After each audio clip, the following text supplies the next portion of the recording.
Hello everybody and welcome back to another One Punch Man review. Today we're reviewing Season 2, Episode 3.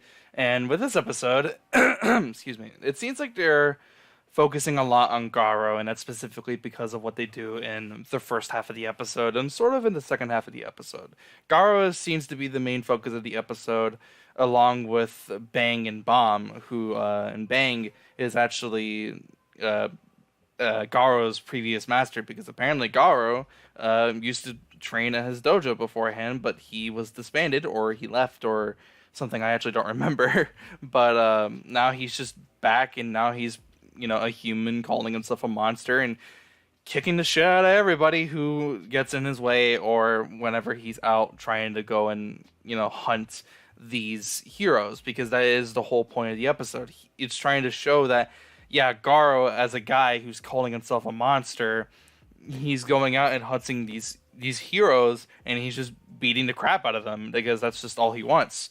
I saw Geekdom do the review for the episode, and he mentioned how he kind of seems like not evil Goku, but like but a version of Goku that does like the fight, but also has more ulterior motives. So, kind of think evil Goku, but like not evil Goku, because it's still two entirely different characters, but that's besides the point. So yeah, Garo basically is just showing that the entire reason why he fights is because of the fact that he just wants to fight someone who's stronger than him. He wants a challenge. He wants to fight stronger opponents.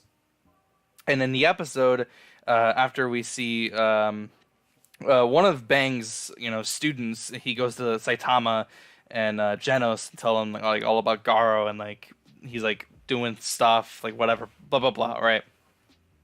Something like it's something that we already don't know from just watching the anime, right? So later on in the episode, in the first half of the episode, Garo is like out doing what he's been doing this entire time since episode 2, really, and he goes out and he actually encounters Moomin Rider.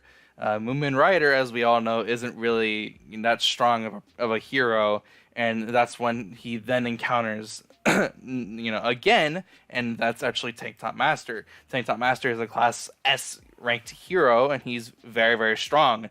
And this episode just by itself shows that he actually is very, very strong. He, kind of puts Garo on the edge of his seat, or on our edge of the seat, but he's on the edge. He's on edge, and he's going against a really strong opponent that he hasn't been fighting yet. And of course, Garo's very excited about fighting him. And at first, it seems like Garo is being overwhelmed with this guy's overwhelming strength. It seems like Tank Top Master is ridiculously strong, and Garo just can't do anything about it. He does recover from a couple of Tank Top Master's attacks, like Tank Top Tackle and etc. But overall, he actually does a fake out where he starts leaving. And then that's when he starts revealing his true power and his true nature. He's actually significantly more powerful than they thought he was. And he just goes ahead and, I was about to say massacres like everybody around him, but he actually just not incapacitates them, but he knocks them all out. They're not dead. Because as much as he likes to fight, he doesn't fight to kill, it seems. He likes to fight because he just likes fighting stronger opponents, as I said earlier. So he beats the crap out of every single one of these guys. Tank Top Master, Moomin Rider gets beaten to a bloody pulp, literally. All of Tank Top Master's goons that are there, his whole crew, they all get the crap beaten out of them.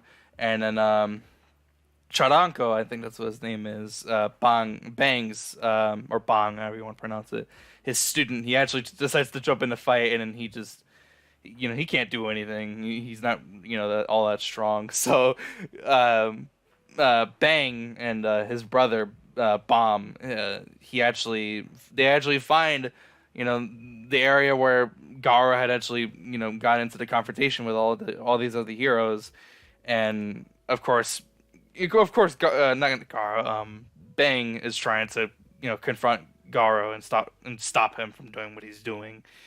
And then that's when we get into the later half of the episode where Saitama is basically just trying to figure out information about Garo and like what he's doing and this and that and the other.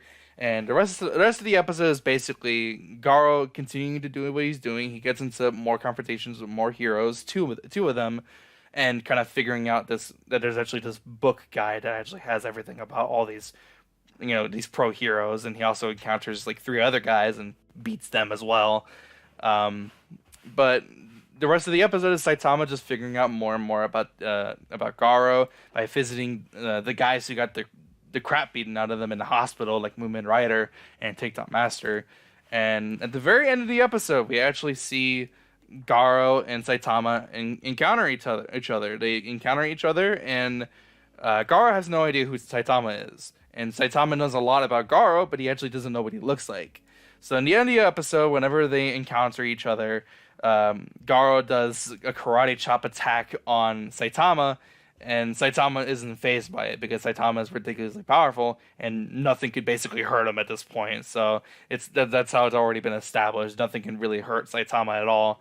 So Garo is obviously surprised by that, and then Saitama just knocks him the hell out in one move, and that's it. He doesn't even know that he actually just knocked out the hero hunter, as they called him in the episode, Garo.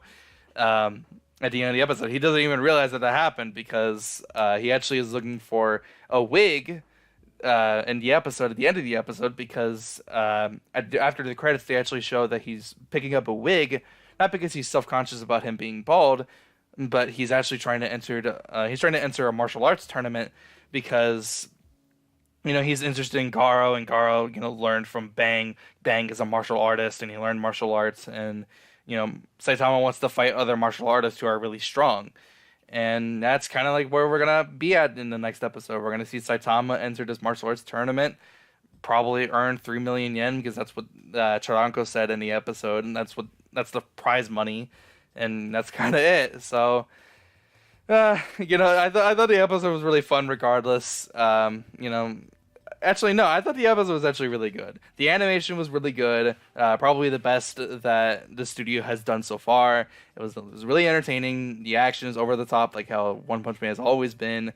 It was a lot of fun. I really enjoyed watching it. And if you haven't been watching One Punch Man at all, I mean, I would suggest watching this episode at least because it was really good. But regardless, that's pretty much the end of the episode, which means that's the end of the review. If you did enjoy, be sure to leave a like. If you are new, subscribe for more videos just like this. I'll see you guys in the next one. Have a fantastic day. I'm out. Peace.